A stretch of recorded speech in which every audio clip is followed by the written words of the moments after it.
Hey guys, enter the stars. And I wanted to keep you caught up on some of these headlines. Now, we had talked about California changing laws for all small gas-powered engines. But what we didn't know is that this could also include generators, or at least gas-powered generators. So that adds to the list of pieces of equipment that will now go obsolete in California. We're talking billions of dollars worth of equipment. Generators are very expensive. And if a lot of these people just bought their generators that are gas powered, they're probably worth close to nothing now. So we're talking lots and lots of money. How can they do this? And what is behind this? Well, I believe this has everything to do, like I said, with trying to take away people's independence to live off of the grid. They don't want people running gas-powered generators and not needing to be hooked into the grid. They want to have complete and total control. Now, if you live in the grid, then you might think, oh, we're making a big deal out of nothing. But understand that there are many, many people living out in unincorporated areas out in the country who use generators regularly. And what about in case of an emergency? What about when the power goes out? They're basically going to leave a lot of people hanging with this new law. Let's read this. This is Engadget. California could ban gas-powered generators and mowers by 2024. Some leaf blowers and pressure washers will be affected too. It could ban the sale of some gas-powered devices, including lawn equipment, generators, and pressure washers. The nuisance signed a law over the weekend that orders regulators to prohibit the sale of small off-road engines. California Air Resources Board was already working on rules to that effect, but Newsom has given the agency deadlines for adopting and applying the regulations. The agency has until July 1st to adopt the rules. The aim of the law is to reduce emissions. Although emissions from cars have generally decreased over the last few decades, that hasn't necessarily been the case for small off-road engines. State officials have said that gas-powered leaf blowers that's used for 1 hour emits the same level of pollution as a 2017 Toyota Camry that travels for around 1,100 miles. Well, that's because they've got smog equipment on these vehicles. And obviously, small engines do not have smog. But is this really the problem? Is this what's really causing the smog in California? These small engines? Or are there other big contributors to the air quality? So, this could be it, you guys, in terms of these generators, gas-powered generators. Let's see what the comments say down here. Some comments, it looks like. Now ask Newsom how many generators of small engines are owned and operated by his Plumpjack Group businesses. Okay. So when they say gas, does that also apply to propane and natural gas generators? Have they rendered a decision on ethanol power generators? So there's a lot of good questions down in this comment section. Interesting. California, the only place that will tell you you can't have a gas mower or your gas car is killing the world, all while having no nuclear power plant and running your electrical system off fossil fuels. Makes sense to me. Huh. State is insane. The tech blog's propaganda promoting everything electric vehicle is delusional and insufferable, maybe even dangerous. Wow. So that's what's going on with generators. Let's move on to this next story. Southwest CEO apologizes as airlines begin to return to normal after days of cancellations and delays. Now, they admit here that this has something to do with the spamdemic and lining pilots up with the schedule. They just don't get specific about it and talk about specifically the Pokemon sticker and people declining and pilots declining to accept the Pokemon sticker. As it stands now, they are working with the unions to try and get out of the Pokemon sticker.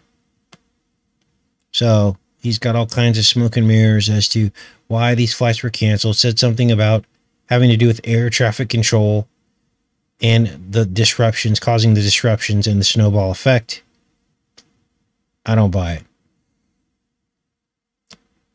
Now, this is an interesting local story. I was really shocked. This is a 911 call. What is this? Local news, does it say here? Anyway, apparently, this 17-year-old girl went,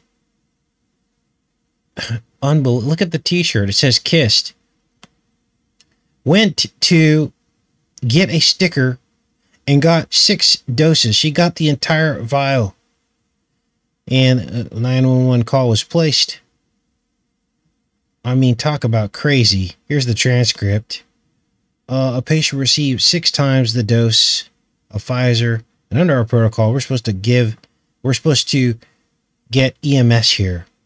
So apparently there's a protocol. Someone overdoses on the Pokemon sticker. They got 6 doses. So it'd be interesting to see the follow-up story to this. 2004, she was born. She was 17 years old. And the EMS showed up.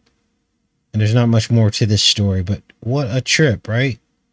Oh, this is Southwest Virginia. Here are some of the comments. We're not allowed to read these comments anymore because we caught a strike last time we did that. So we're not going to read those comments. But interesting nonetheless. Now, a lot of people were discussing, you know, the ethics behind having people, just random people, in these drugstores and things, giving these shots. And some people are concerned about that because things like this can happen if someone maybe isn't properly trained. Now, I'm sure that the official guidelines say that everyone who administers these are properly trained, but obviously something went wrong here in this local story. Now, we were talking earlier in the show about gas and the use of small engines, and that actually becoming obsolete in some states. New York and California, the first to basically ban the new sale of gas vehicles as soon as about 10 years from now, and California going a step further and banning small engines, including possibly generators. So you got to ask yourself, is this average new car transaction price hitting an all-time record high? Does that have anything to do with it? Well, those of us with eyes to see and ears to hear know that these two are probably related. Because what better way to de-incentivize people to buy gasoline cars than to jack the price up? This is how it works. Now, they're going to say this has everything to do with supply chain issues. But why did that happen? Why are the supply chain issues happening? Now, according to the latest updates on the supply chain issues, Bo Jiven is claiming to try to do more to get some of these shipping containers offloaded. He's forcing some of the ports to work 24/7 instead of Monday through Friday, 9 to 5. And he's going to have them working all through the night and on the weekends to get the product moving. But the question is, why did it happen in the first place? And this is definitely probably why these gas-powered brand new cars are going up in an all-time record high price. Used cars are very expensive too now. What else do we have? Butt gauge faces test as the supply chain falters. So this is the guy apparently that was supposed to be in charge of the supply chain. Butt gauge, I don't know how to pronounce his name. As the White House struggles to repair the nation's broken supply chains ahead of the holiday shopping rush, Transportation Secretary Pete Buttigieg is facing his first major test as a cabinet secretary. You know, these people should have been far ahead of this. You see the port stacking up. You see the shipping container out in the harbor that spilled all that oil. No one seems to care about that. That was enough pollution to take care of pretty much all of the small gas-powered engines for here to eternity. And not to mention all the fuel that they're burning out. They're just sitting there, just burning up all that bunker fuel, which is very unclean and inefficient. So they say one thing, but then they do another. Okay, you would think that they would know, after, especially after that other container ship got stuck in the canal and caused almost a disaster, that they would not want those container ships just sitting there stacking up. They should have done something a long time ago, either the governor or the president. But now they wait. They wait because they already have a problem that they probably created themselves, and now they're going to provide the solution. Let's see if we could read between the headlines of this story. If federal support is needed, I will direct all appropriate action. If the private sector doesn't step up, we're going to call them out and ask them to act. The bottom line, we've seen the cost of inaction in the spamdemic. President added as butt gauge I looked on. And it was fully within our capacity to act, to make sure it never happens again. It's going to take a little time. We've unlocked the full mind and dynamism of our people. Over the past several months, I can't even say this guy's name, has been tasked with coordinating with private companies across the trade and transportation sector to try to alleviate the backlog. Backlog? Butt gauge? I mean, you can't make this stuff up.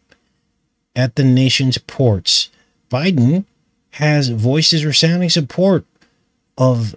Okay, so we can't read any more of this article. This is just crazy.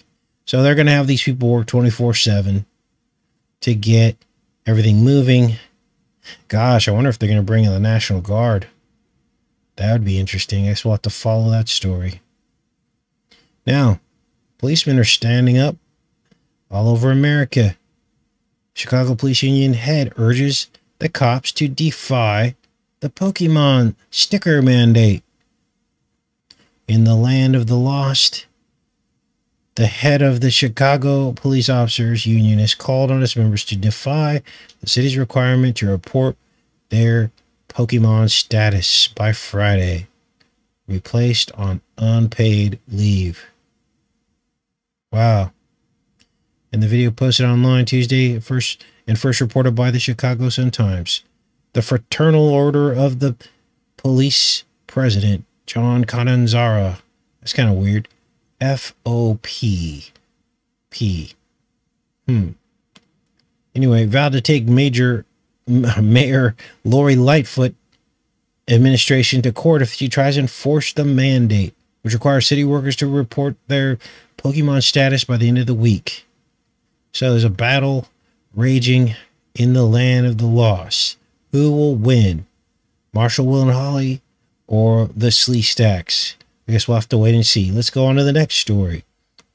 Well, Deere and Company workers go on strike after rejecting a contract.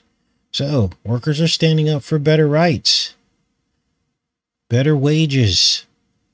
Now, nobody's asking to be rich here. Nobody's asking for anything other than the time that you put into work is paid appropriately so that you're not struggling in your life. That you can actually afford rent in a safe area, not in the hood, where your cars get broken into, in a relatively safe area. And guess what? If everyone's making a fair wage, more people go to work, and there are less unsafe areas. There's more places where you can go where people are working people. They're gone all day working. They're not sitting around looking at what they can steal. See, it's a trickle-down effect. When you pay better wages, everything gets better.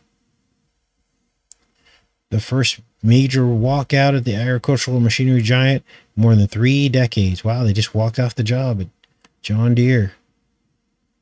The vast majority of the union rejected a contract offer earlier this week that would have delivered 5% raises to some workers and 6% to others at the Illinois company.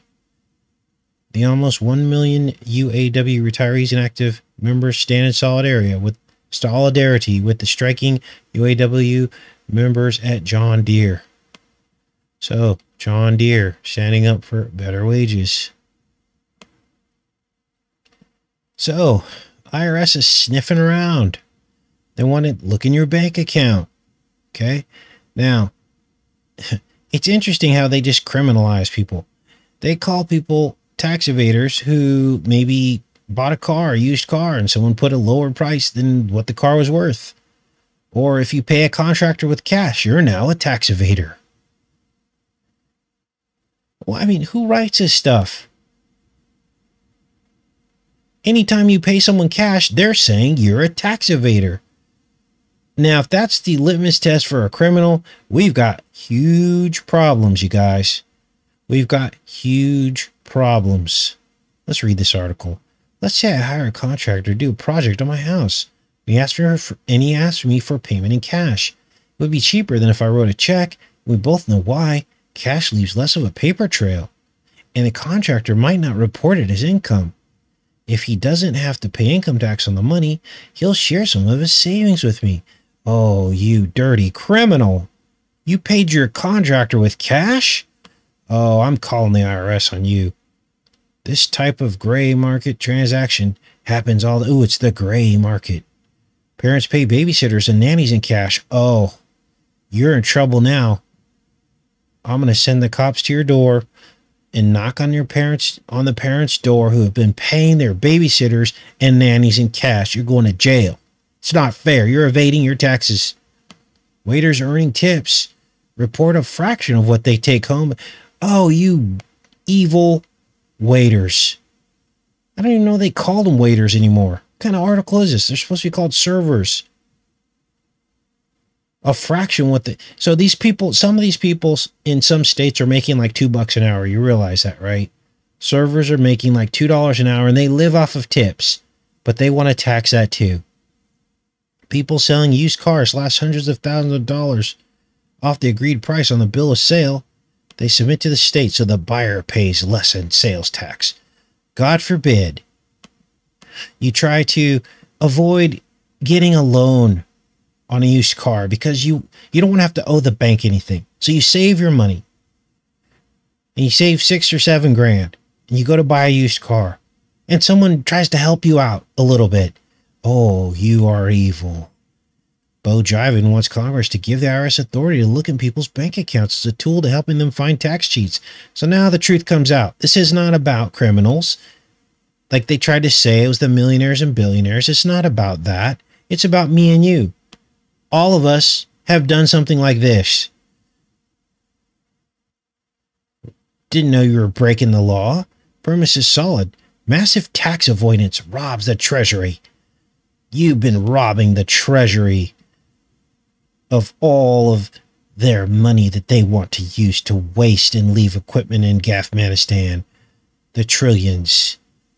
We want to waste it, and it's our right to waste your money. So stop paying your babysitter in cash. I can't even believe this story. This is the kind of story that actually works against them. Because when people read this, they're like, wow, really? But I'm at the point now where these people are going to do what they want to do. And so all we can do is raise awareness to the way these people think and how evil they are. Trying to carve every little penny they can out of hardworking people. It says one recent study found the top 1% of earners underreport their income by 21%. So then why are you talking about people paying their contractors and people paying their babysitters? If you're talking about the top 1%, those aren't the same people. Anyway, look at this guy. He looks like he's got money hiding in his jowls. These are the kind of people hiding all the money, not me and you, barely making it. Anyway, I can't read that story anymore. That's just ridiculous. Military Archbishop says Catholic troops can refuse the sticker on religious grounds. Okay. Now, here's the problem with this.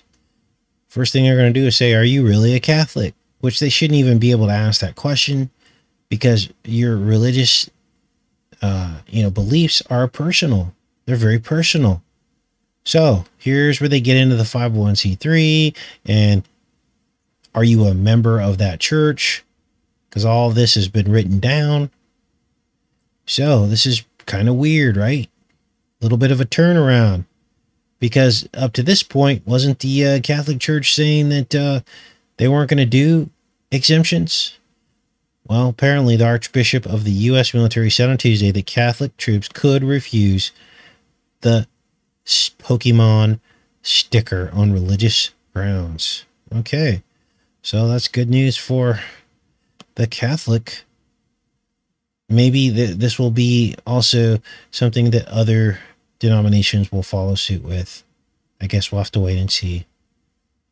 Delta Airlines CEO says that the mandates are a very blunt instrument. Now, some of these leaders and things of businesses, they're going to pretend like they oppose it. Now, I don't know if this is the case, but let's read what this has to say. Delta Airlines Chief Executive Ed Bastian of Freedom, on Wednesday, waded into the debate on mandating the sticker, saying government directives are not the only way to make people get the sticker. See, he still wants people to get the sticker. Mandate is only one way to get people to get the sticker, he says. So I guess he's not a very good bastion of freedom. Anyway, so the truth always comes out when you read between the headlines. What else do we have here?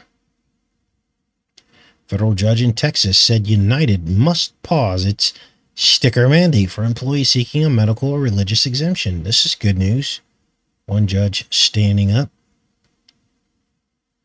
A federal judge in Texas ordered United to temporarily pause, it's all temporary, its plan to put unstickered workers on leave if they requested medical or religious exemption from complying with the company's strict mandate. Blocked the mandate for workers who requested an exemption, keeping them on the company payroll. Ruling is a response to a lawsuit filed by 6 United employees in September. Okay, so that's good news. We'll follow that story as well, as these workers get a reprieve. Okay, so they're not done with the rabbit hole, folks, are they? There have to be consequences. The judge cranks up the sentences on some of the rabbit hole rioters. Wow.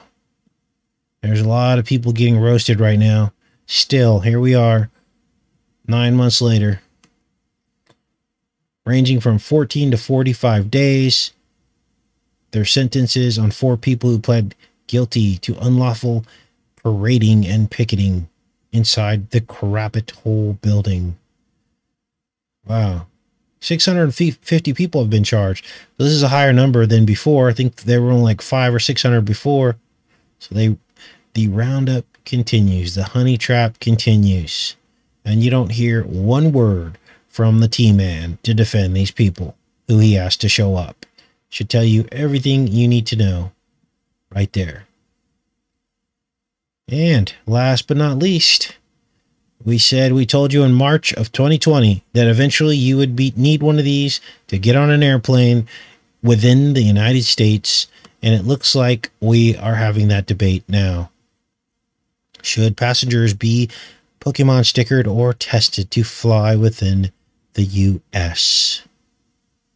By the holiday season, flying will have changed dramatically for Americans. Returning to the U.S. from abroad, they will be asked to show proof that they have the Pokemon sticker, to commit to 2 VidCo tests if they are not, and to participate in a new contact tracing system. Oh, here we go. Contact tracing. For Americans traveling within the U.S., however, none of this applies. As airlines prepare for what's expected to be the biggest travel rush of the past 2 years, domestic travel, aside from the mandate and some restrictions on alcohol, will be largely the same as it was before. Whether this is a symptom of denial or sign of progress depends on whom you ask. Senator Frankenstein from California recently telegraphed her position when she proposed a bill that would require passengers on domestic flights to get fully Pokemoned, to have recently tested negative, or to have a certificate of recovery from the virus. Okay, so the Stein is actually conflating this recent certificate of recovery from the virus. Wait a minute, I thought that that was an instant fact check and you could get in trouble. if you made any assertions that that was anywhere equal to having a negative test or getting fully Pokemoned. And apparently now it's on the table. Interesting. So this is what they're trying to push. Guess we'll see how all this materializes. But I suspect by the holidays that there will be some form of mandatory testing or something, and they'll spring it on us when we least expect it, because they're running out of time. As this thing starts to come to a close, they're going to try to get in everything that they can. They're going to try to cram it all in to make sure that they get the most amount of control. Anyway, those are the headlines, you guys. Hope you enjoy the rest of your weekend. Take care and be safe.